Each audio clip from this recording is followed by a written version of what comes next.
Nandito na kami sa San Fernando, Pampanga. Guys, ito pala, ang laki pala ng Pampanga nila guys. Lang San Fernando, Pampanga. Laki guys. Ang laki pala ng San Fernando, Pampanga guys. Parang Manila. Yan guys, oh.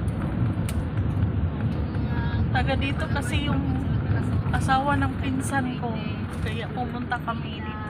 Side trip lang nila yung Baguio guys. Nagkapapangga kasi sila guys.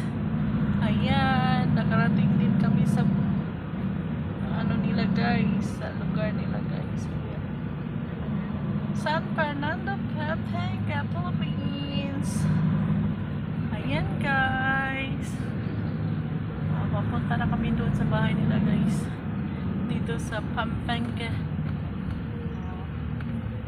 Picture muna kami dito sa Pampanga guys. Thank you for watching. Ayan.